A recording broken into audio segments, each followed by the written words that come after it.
흉년으로 베들레헴을 떠나서 모압 땅으로 피신을 갔던 나오미의 가정은 10여 년이 훌쩍 지난 다음에 나오미만 홀로 다시 베들레헴으로 돌아왔습니다. 그는 베들레헴 주민들에게 이렇게 얘기를 합니다. 나를 나오미라고 부르지 말라라고 합니다. 나를 마라라고 불러라라고 얘기를 합니다. 나오미는 기쁨이라는 뜻입니다. 마라는 절망이라는 뜻입니다. 나오미의 삶은 12여 년 만에 기쁨에서 절망으로 바뀌어져 버렸습니다. 왜냐하면 그는 모압에서 남편과 두 아들을 다 잃게 되었습니다. 당시 농경사회에서 이 남자들은 그 가정의 중심입니다. 남자들을 통하여 경제적인 것을 공급받고 남자들을 통하여 사회의 다른 사람들과 활동을 하고 다른 사람들을 만나게 됩니다. 그런 농경사회에서 남편과 두 아들을 잃게 되었다는 것은 나오미의 삶에 모든 안정성을 주는 모든 기반이 다 사라져 버렸다라는 그런 뜻입니다. 모압에 간 지 얼마 지나지 않아서 나오미의 남편이 죽게 되었습니다. 남편을 잃은 그 슬픔을 나오미는 두 아들과 함께 견딥니다. 그리고 두 아들이 마침내 모압 여인과 결혼하게 됩니다. 그래서 이제는 나그네가 아닌 어쩌면은 그 모압 지방의 뿌리를 내리고 살 수 있게 되었습니다. 그러나 결혼한 지 10년이 지났을 때 나오미의 두 아들도 아버지를 따라 죽게 되었습니다.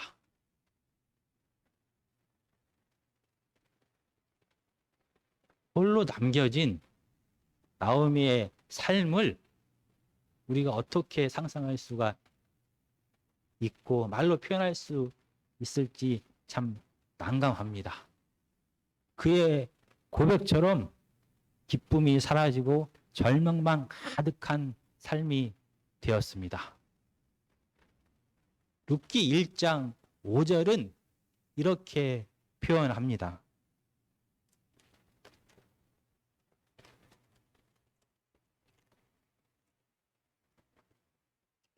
말론과 기럨 두 사람이 다 죽고 그 여인은 두 아들과 남편의 뒤에 남았더라.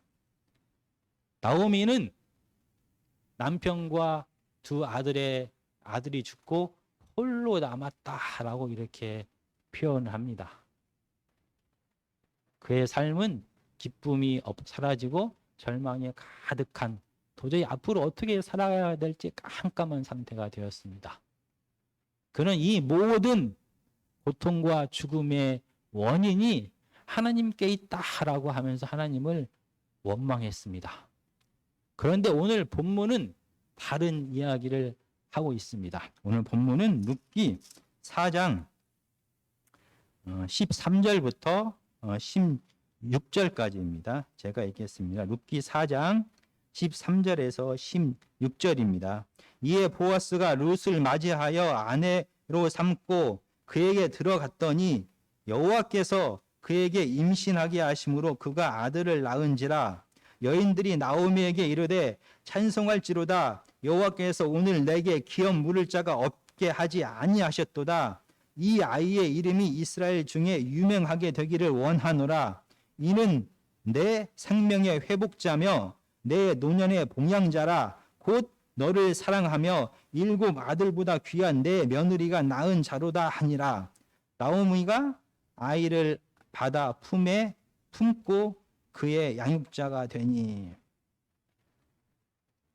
모든 죽음과 고통의 원인이 하나님이다라고 원망했던 나오미였습니다. 그러나 오늘 룻기서 마지막은 여호와께서 룻에게 아들을 주셨다라고 이렇게 얘기를 합니다. 그리고 16절은 나오미가 그 아이를 품에 안았다라고 이렇게 얘기를 합니다. 룻기 1장 5절에 남편이 죽고 아들만 남았다, 아들도 죽었다라고 이렇게 표현합니다. 근데 여기서 사용된 아들이란 단어는 오늘 본문인 4장 16절에서 쓰고 있는 아기를 안았다 할 때 이 아기란 말과 같은 단어입니다. 나오미의 삶은 아기가 죽음을 통하여 절망 가운데로 떨어지게 되었습니다. 그의 삶은 기쁨이 완전히 사라지고 죽음과 가난과 고통만이 가득했습니다.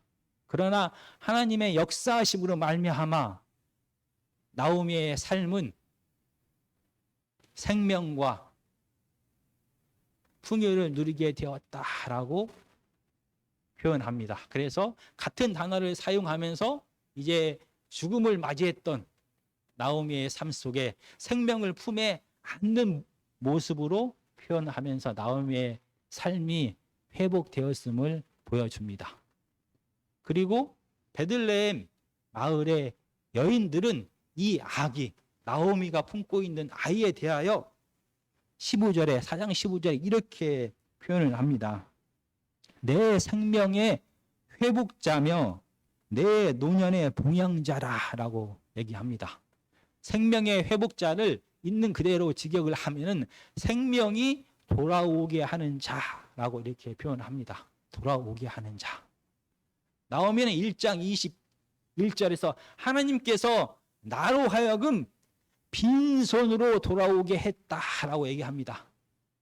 나오미의 생명과 재산이 다 없어지고 하나님이 나오미로 하여금 빈손으로 돌아오게 했다라고 고백을 했습니다. 그러나 마지막에는 모든 사람들이 이렇게 고백을 합니다. 아니다. 하나님이 죽음을 통하여 빈손으로 돌아온 나오미 너에게 다시 생명을 주셨다. 생명이 돌아오게 했다라고 표현을 합니다. 생명이 없음을 통하여 가난 가운데 절망 가운데 텅 빈 마음으로 돌아온 나오미에게 하나님께서는 실질적으로 그의 노년을 책임질 노년의 봉양자를 주셨다라고 이렇게 얘기를 합니다. 절망 가운데 죽음 가운데 텅 빈 상태에서 시작되었던 룻기서 1장은 마지막에 나오미의 삶이 하나님의 역사하심을 통하여 풍성하게 생명으로 채워졌다라고 마무리를 짓고 있습니다. 자신의 삶을 스스로 절망이다라고 고백하는 이 여인. 그러나 하나님을 원망하면서도 끝끝내 하나님께 소망이 있다 말하면서 하나님을 놓지 않고 있는 이 여인을 하나님께서는 내버려 두지 아니하셨습니다.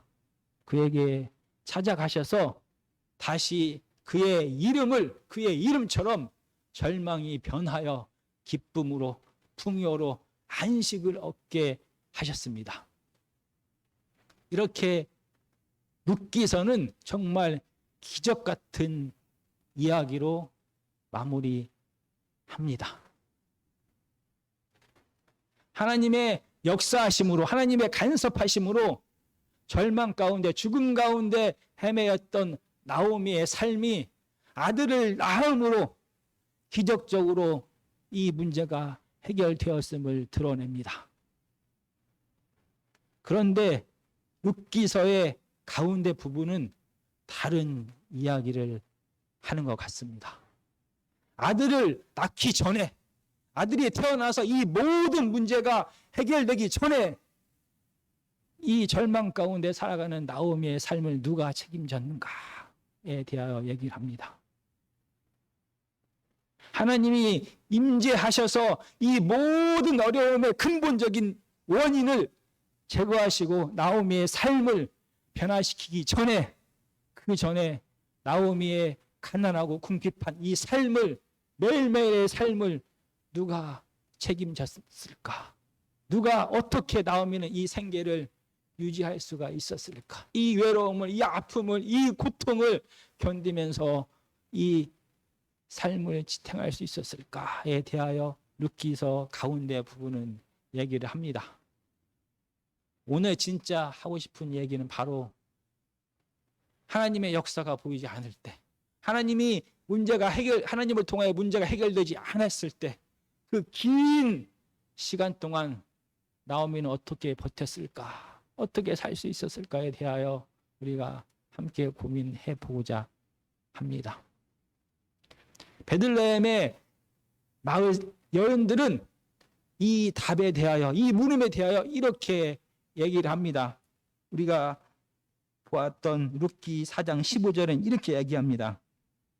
너를 사랑하며 7 아들보다 귀한 내 며느리가 낳은 자라고 얘기를 합니다. 이 룻에 대하여 이렇게 표현합니다. 7 아들보다 더 귀한 자라고 표현을 합니다. 만약에 어떤 여인에게 7 아들이 있다라고 생각을 해 보십시오. 당시 고대 가부장적인 농경 사회에서 이 7 아들을 가진 어머니는 그의 현실적인 현세뿐만이 아니라 그의 내세까지도 보장되는 안정된 삶을 약속받은 사람입니다.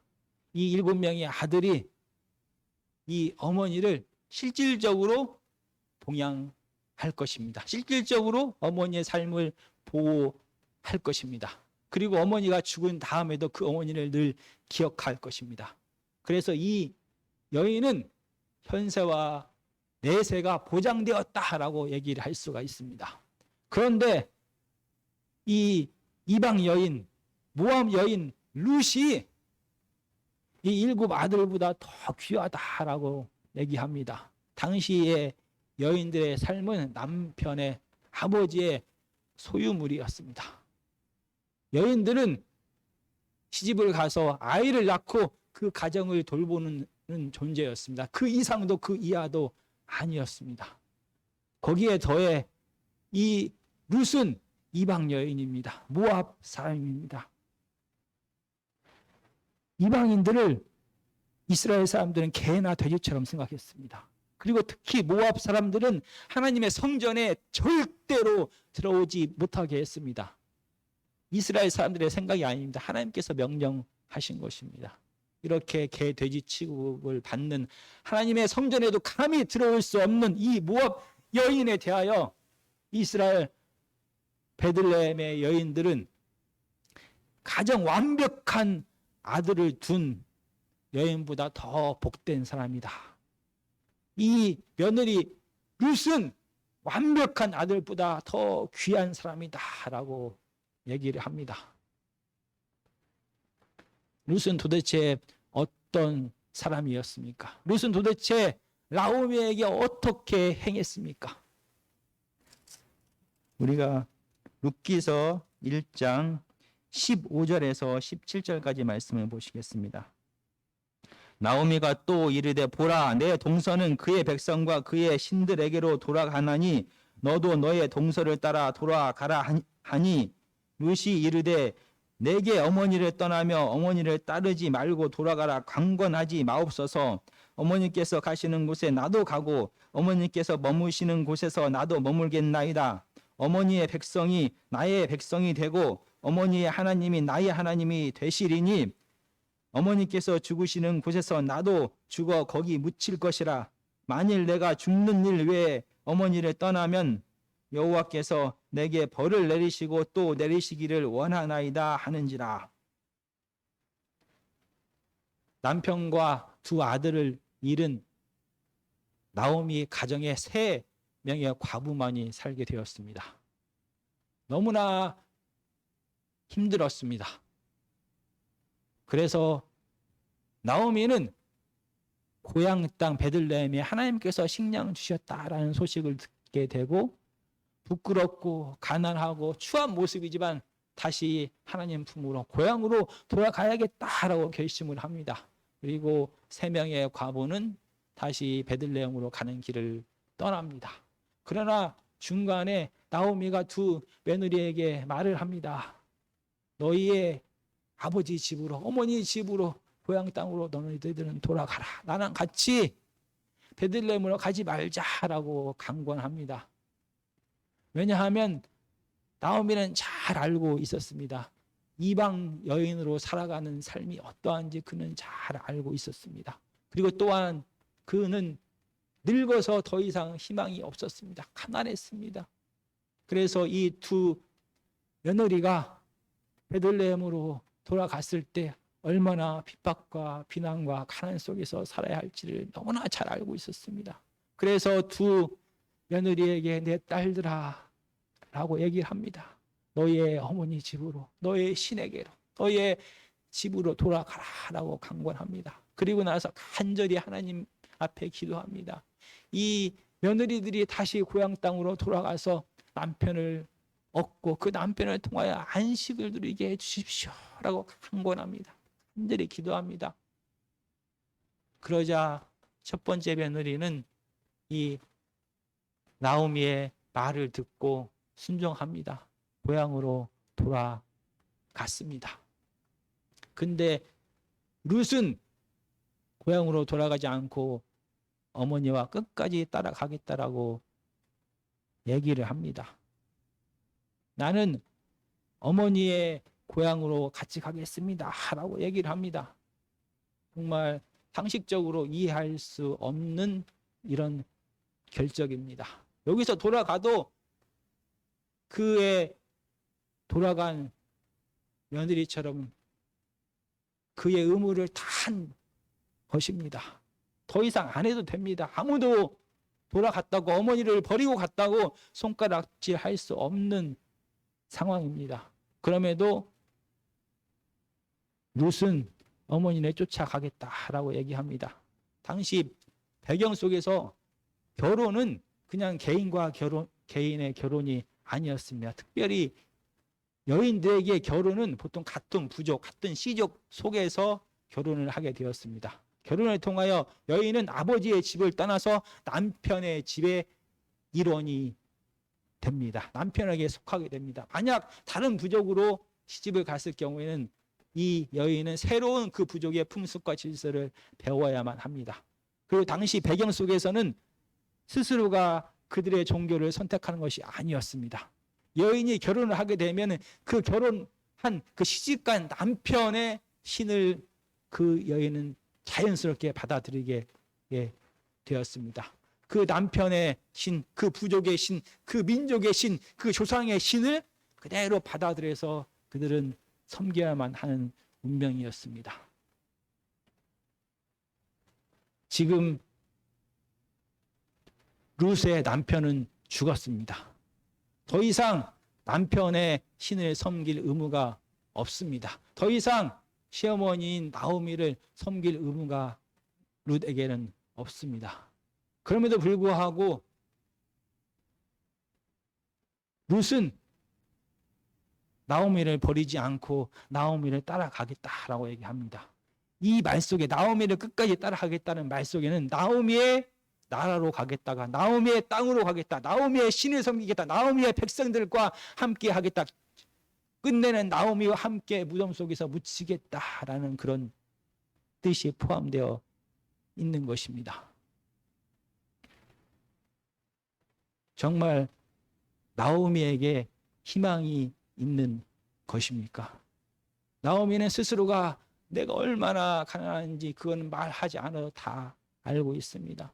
내가 얼마나 늙었는지 다 보고 있지 않느냐라고 얘기를 합니다. 당시 고대 근동에는 소혼 제도라는 그런 제도가 있었습니다. 만약 어떤 형제가 아이 없이 죽게 되었을 경우에 다른 형제가 그 죽은 자의 아내를 통하여 아이를 얻게 하는 제도였습니다. 그래서 죽은 자의 혈통과 재산을 지키게 하는 법이 있었습니다. 그러나 나오미에게는 이미 늙어서 그럴 가능성이 없습니다. 나오미에게는 아무런 희망이 없었습니다. 그럼에도 불구하고 룻은 나오미를 버리지 않고 나오미를 쫓아가겠다라는 이상한 결정을 하게 됩니다. 우리는 이 결정에 대하여 어떻게 생각해야 하고 이 나오미의 1장 15절부터 17절까지의 말을 어떻게 해석해야 될지 고민해봐야 됩니다. 아마 어떤 사람은 더 이상 이방신 모압의 신을 섬기지 아니하고 여호와 하나님만을 섬기겠다는 하나님에 대한 맹세이다 라고 이렇게 얘기를 하는 사람도 있을 수도 있습니다. 어머니가 아닌 하나님을 쫓아서 그는 고향 땅을 떠나서 어머니인 나오미를 붙잡았다라고 얘기할 수도 있습니다. 그러나 당시 배경 속에서 살펴보면은 그럴 가능성이 없는 건 아니지만 정말로 너무나 적습니다. 모압 여인 이방신을 섬기는 그런 삶 속에서 살았던 룻은 비록 남편의 하나님을 결혼한 다음에 10년 동안 알아왔지만 그저 여러 신들 중에 하나이다라고 생각했을 가능성이 더 큽니다. 그리고 나오미를 통하여 그 신이 누구인지를 룻은 들었습니다. 그 신은 심지어 자기를 섬기는 자기의 신도들의 삶을 보호하지 못하고 죽음을 방치한 그런 신이었습니다. 아니면 어쩌면 나오미의 말처럼 그를 섬기는 그의 백성을 죽음으로 이끈 그런 신인지도 모릅니다. 설령 그 하나님이 이제 그의 백성을 다시 생각하셔서 식량을 주었다 할지라도 그 신을, 그 하나님을 믿고 자기의 모든 안정적인 삶을 포기하고 돌아가는 것을 거절하는 것은 참 논리적으로, 이성적으로 참 힘든 결정입니다. 나오미가 만약에 고향으로 돌아가게 되고 룻도 함께 가게 될 경우에 룻이 포기하는 것이 무엇입니까? 룻은 아버지의 집을 포기합니다. 그의 본토를 포기합니다. 그의 친척을 포기하는 것입니다. 그의 신들을 포기하는 것입니다. 당시 배경 속에서 아버지와 땅과 그 비옥한 모압 땅과 친척들과 신들은 그에게 안정감을 주는 기초가 되었습니다. 룻은 자기의 현실적인 안정과 미래의 모든 안정성을 완전히 다 포기하고 어머니 나오미를 선택한 것입니다. 우리는 창세기 12장에서 아브라함이 본토와 친척과 아버지의 집을 떠났다라고 얘기를 합니다. 그러나 아브라함은 하나님 앞에 약속을 받았습니다. 본토와 친척과 아버지의 집, 그가 지금까지 의지하고 믿었던 모든 것을 버릴지라도 새로운 땅과 새로운 후손과 새로운 나라를 주겠다. 너로 하여금 온 세상에서 복의 근원이 되게 하겠다라는 약속을 받았습니다. 아브라함은 그 약속을 믿고 본토와 친척과 아버지의 집과 그의 신들을 다 버렸습니다. 그러나 오늘 본문의 룻은 하나님으로부터 어떤 약속도 받지 못했습니다. 그럼에도 불구하고 그는 자기의 모든 안정성을 다 포기합니다.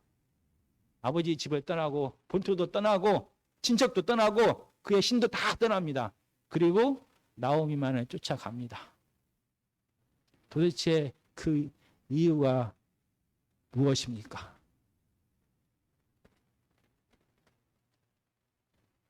모압 땅에서 룻은 자기 남편이 죽는 것을 경험하게 됩니다. 남편이 죽었을 때 그 남겨진 여인의 마음이 어떠할지, 그 상실감, 그 아픔에 아마 며칠 동안 밥도 먹지 못하고 숨도 쉬지 못했을지도 모릅니다. 그리고 남편이 없는 여인으로 혼자 살아가게 될 경우에 겪게 될 많은 어려움을 생각하면 앞길이 캄캄했을 겁니다. 그런데 시어머니인 나오미는 남편뿐만이 아니라 두 아들까지 잃게 되었습니다. 아무리 룻의 고통이 크다 할지라도 이 나오미의 고통과 비교할 수 없습니다. 아마 두 아들이 죽었을 때 이 세 명의 과부들은 서로 부둥켜 안고 며칠 동안 통곡을 했을 거라고 생각을 합니다. 그런데 이 여인이 자기에게 이제는 나에게 희망이 전혀 없다라고 얘기하면서 제발 나를 떠나라라고 얘기를 합니다. 무려 4번이나 강권을 합니다. 이거는 진짜입니다. 너도 나처럼 절망 가운데, 죽음 가운데, 가난 가운데 살게 내버려 둘 수 없다. 너는 내 고향으로 돌아가라. 제발 돌아가라고 4번이나 강권을 합니다. 이 절망과 죽음 가운데서 모든 것을 잃은 이 여인, 심지어 그 여인은 말합니다. 나는 나의 신에게조차도 버림받았다라고 얘기합니다. 모든 것을 잃고 그의 섬기는 신에게조차 버림받았다고 말하는 이 불쌍한 여인이 아직은 젊고 아직은 건강한 이 룻에게 그의 삶을 돌아보라라고 강권합니다. 룻은 가슴이 찢어지는 마음으로 그의 어머니를 보았습니다. 이 불쌍한 여인, 자기가 손을 놔버리면, 자기가 떠나버리면 어쩌면은 베들레헴으로 돌아가기도 전에 길에서 쓰러져 버릴지도 모릅니다. 모든 것을 잃어버린 이 절망 가운데 홀로 남겨진 이 여인, 불쌍한 여인을 룻은 버릴 수가 없었습니다. 그의 손을 놓을 수가 없었습니다. 룻기 1장 14절은 룻은 그를 붙쫓았더라라고 얘기합니다. 오르바는 다시 고향으로 돌아갔지만 룻은 나오미를 붙잡았다라고 얘기합니다. 이 붙잡았다는 이 단어는 보통 고통 가운데 있는 사람이 생명의 주인 대신 하나님을 붙잡을 때 사용하는 그런 단어입니다. 지금 어쩌면은 반대로 나오미의 상황이 이렇게 무엇이라도 누구라도 붙잡고 매달려야 될 상황인지도 모릅니다. 이 가련한 여인 앞에서 여인을 두고 룻은 마치 어린아이가 생명된 어머니를 붙잡듯이 마치 고통 가운데 울부짖으며 하나님을 붙잡고 절대 포기하지 않는 것처럼 도리어 룻이 이 고난 가운데, 외로움 가운데 쓰러져 가고 있는 이 여인을 붙잡았습니다. 절대 놓지 않았습니다. 그러면서 이렇게 고백합니다. 내가 결코 어머니를 버리지 않겠습니다. 결코 어머니를 떠나지 않겠습니다.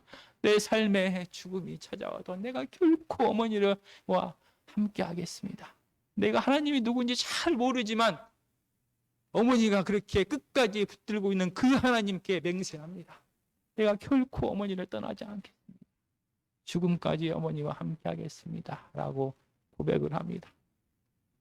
이 룻의 고백은 하나님에 대한 고백이 아니라 아직은 하나님을 잘 알지 못하지만 이 불쌍한 한 여인을 도저히 도울 수 없는 룻의 사랑의 맹세이고 헌신의 맹세입니다. 그리고 룻의 이 맹세가 말뿐인 거짓이 아니었다는 것이 베들레헴에 도착했을 때 드러납니다. 베들레헴에 그들이 도착했을 때 보리를 수확할 시기입니다. 4월 중순에서 하순경입니다. 아마 이 가난한 두 여인은 처음에는 그 주위에 있는 이웃들이 어느 정도 먹을 양식을 갖다가 주었을 것입니다.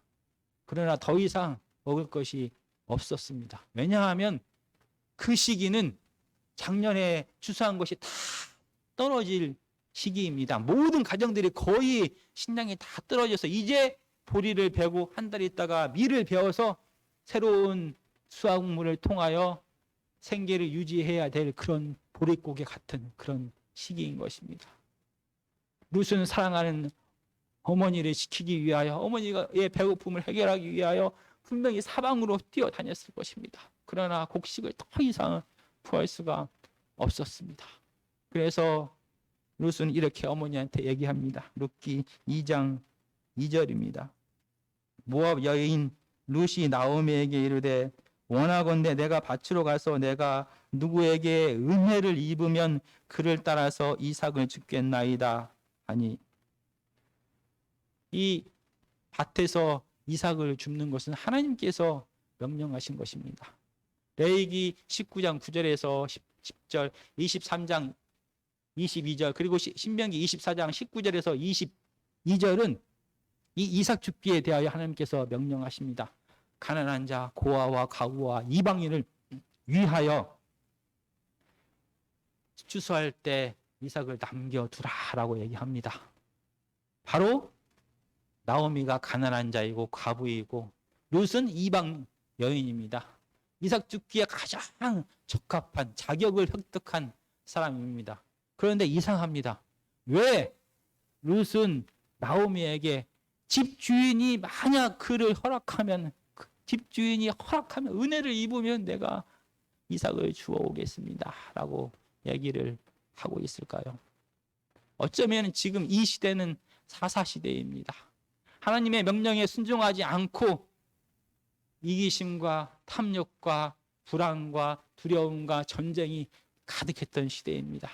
그래서 어쩌면은 주인들이 하나님의 명령일지라도 이 이삭 줍기를 허락하지 않았을 수도 있습니다. 그런데 그것보다 더 큰 가능성은 이삭 줍기를 허락하더라도 지금은 아니다라는 것입니다. 이삭 줍기를 만약에 추수할 때 막 베고 있는데 거기서 이삭을 줍게 되면은 추수에 방해가 됩니다. 그래서 이삭 줍기는 추수가 끝나고 이 곡식단이 이 밭에서 타작 마당으로 옮겨지게 됩니다. 그곳에서 타작을 합니다. 그때 이 텅 비어 있는 밭에 들어가서 이삭을 줍게 되는 것입니다. 이게 너무나 당연한 겁니다.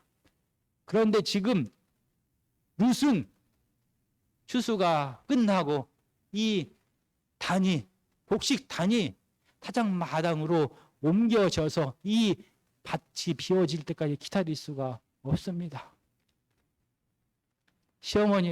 어머니가 늙고 긴 여행을 통하여 지쳐 있습니다. 외롭습니다. 고통스럽습니다. 배고픔에 고통스러워합니다. 어떻게 합니까?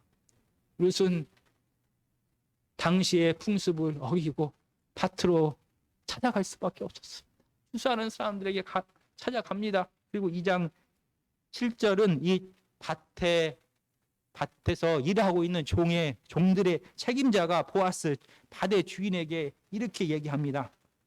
그의 말이 나로 베는 자를 따라 단 사이에서 이삭을 줍게 하소서 하였고 아침부터 와서는 잠시 집에서 쉰 외에 지금까지 계속하는 중이니이다 라고 얘기합니다.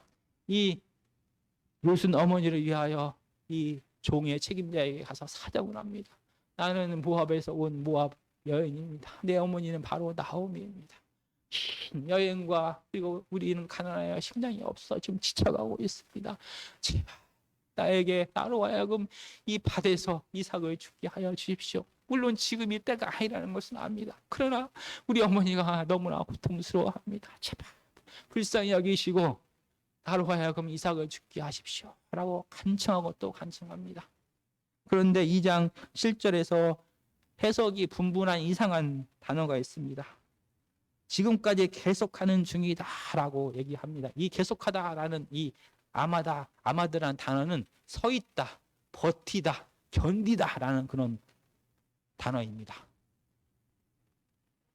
이 단어가 또 특별히 주위에서 사용되어지는 그런 사례는 하나님 앞에 기도하고 하나님께서 응답해 주시기를 간절히 기다리는 그런 때 이 단어를 사용합니다.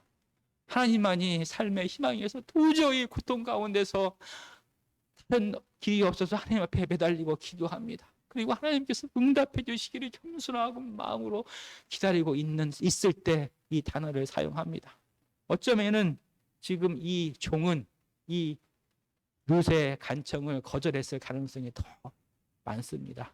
안 됩니다. 지금은 추수할 때입니다. 추수에 방해가 되어서는 안 됩니다. 내가 주인이 아니고 나는 종입니다. 우리 주인에게 해가 되는 일은 나는 할 수가 없습니다. 그리고 추수할 때 이렇게 막무가내로 찾아와가지고 추수를 방해하면서 이삭을 줍는 일은 절대 있을 수가 없는 일입니다. 거절하고 또 거절했을 것입니다. 잠시 이 얘기를 듣고 룻은 계속해서 옆에 서서 간청합니다. 간청합니다. 안 들어주자 어쩌면 잠시 자리를 비워서 다른 맛에 가서 또 요청을 했을지도 모릅니다. 그러나 아무도 룻으로 하여금 이 이삭 줍는 것을 허락하지 않았습니다. 그래서 다시 이 밭으로 왔습니다. 같이 함께 있는 여종들은 어쩌면 룻의 편에 서서 제발 그래도 이삭을 죽게 해달라고 이 종들의 책임자에게 말을 했을지도 모릅니다. 그러나 이 종은 거절했습니다. 그래서 룻은 간청하며 애원하며 이렇게 계속 서 있었습니다. 그때 지금 룻이 서 있는 이 밭은 보아스의 밭입니다. 2장 3절에서는 우연히 보아스의 밭에 이르렀다라고 얘기합니다. 구약 성경에서 우연히라는 말은 하나님께서 보이지 않게 역사하셨을 때 우연히라는 단어를 씁니다. 이렇게 자기의 온 삶을 다 바쳐서 부끄러움도 수치도 보욕도 어쩌면은 그 당시의 상황 속에서 말뿐만이 아니라 몸으로 또는 성적인 피해를 당할 수도 있는 상황입니다. 그는 자신의 모든 삶을 다 던져서 자기 어머니를 살리기 위하여 이렇게 애원하고 있었습니다. 이렇게 애원하는 자를 하나님께서는 혼자 두지 않으셨습니다. 바로 하나님의 사람, 하나님의 마음을 가진 보아스의 밭으로 나온 룻을 인도하였습니다. 2장 8절에서 9절입니다. 보아스가 룻에게 이르되 내 딸아 들으라 이삭을 주우러 다른 밭으로 가지 말며 여기서 떠나지 말고 나의 소녀들과 함께 있으라. 그들이 베는 밭을 보고 그들을 따르라. 내가 그 소년들에게 명령하여 너를 건드리지 말라 하였느니라. 목이 마르거든 그릇에 가서 소년들이 길어온 것을 마실지니라 하느니라. 보아스는 룻의 요청을 들어줍니다. 왜 타작마당에 많은 여종들이 필요합니까? 남종들이 베기 시작합니다. 그러면은 여기서 9절에서 앞에 그들이 베는 밭을 보고 그들을 따르라라고 해서 뒤에 있는 그들은 여자입니다. 여종들은 어떻게 하냐면 남종이 베고 막 갑니다. 그러면 여종들은 이 베어진 것을 단으로 하나로 묶습니다. 그 일을 했습니다. 그래서 보아스는 이 룻에게 이 여종들의 뒤에 따라가면서 묶으면서 떨어진 이삭을 줍도록 허락했습니다. 그리고 혹시나 벌어질지도 모르는 남자들의 모욕과 희롱으로부터 그녀를 지켰습니다. 절대 룻을 만지지 말라라고 명령을 합니다. 그리고 룻의 요청대로 이삭을 죽게 합니다. 룻이 얼마나 최선을 다하면서 열심히 이 보리 이삭을 주었는지 하루 동안에 거둔 열매가 남자 10인분, 남자가 10일 동안 먹을 수 있는 양을 거두었다라고 얘기합니다. 하나님의 은혜가 이렇게 자기의 모든 삶을 다 바쳐서 한 사람의 아픔과 외로움을 함께 나눈 이 여인과 함께 했습니다. 오늘 본문은 나오미의 삶이 아들을 통하여 희망으로 채워짐으로 풍요로 바뀌게 되었다라고 얘기합니다. 그러나 하나님께서 역사하시기 전에 사람들의 눈에 하나님이 일하는 것에 보이지 않을 때 하나님이 근본적으로 이 문제를 해결해 주시지 않고 있을 때 우리들은 어떻게 해야 되는가에 대하여 답을 줍니다. 룻기서는 이렇게 얘기합니다.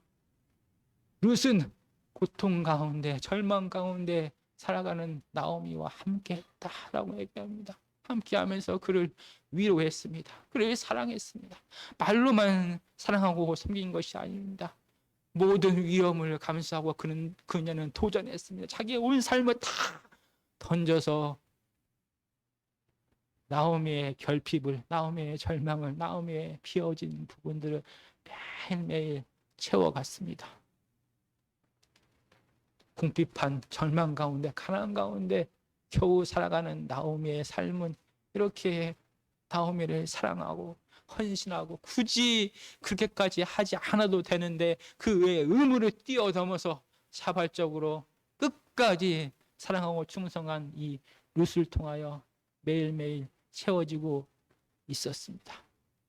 그리고 사랑이 풍성하신 하나님은 하나님의 마음을 가지고 마치 하나님이 그의 백성을 섬기고 살피는 것처럼 이렇게 이방 여인이 자기가 택한 이스라엘의 여인을 자기의 온 삶을 다하여 가꾸고 입히고 보호하고 위로하고 함께하는 이 여인을 내버려 두지 아니하셨습니다. 보이지 않는 손길로 룻을 보호하고 계셨습니다. 어쩌면 저희는 이런 사사시대를 살아가는지도 모릅니다. 정말 세상은 여전히 죽음과 두려움과 아픔과 병이 가득합니다. 우리는 고통 가운데 하나님 앞에 울부짖습니다.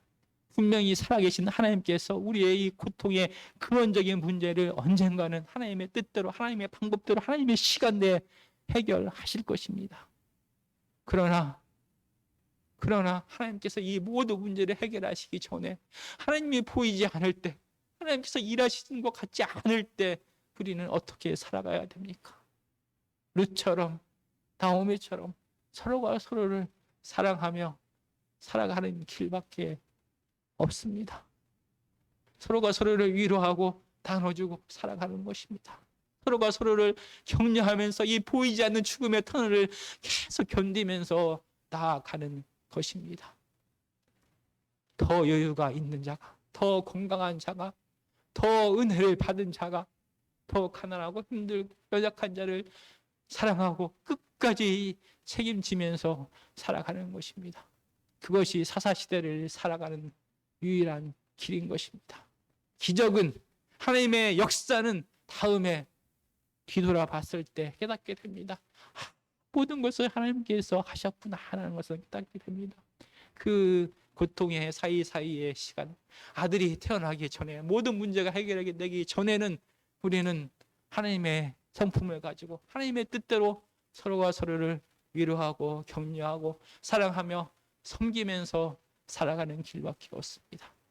이렇게 하나님의 마음으로 섬기며 헌신하며 살아가는 자에게 보이지 않는 하나님의 손이 함께 하실 것입니다. 정말 우리 안에 룻이 품었던 그 간절한 마음, 룻이 품었던 이 불쌍히 여기는 마음, 룻이 품었던 긍휼히 여기는 마음, 사랑의 마음, 충성의 마음을 품는 저와 여러분들이 되었으면 좋겠습니다. 우리가 찬송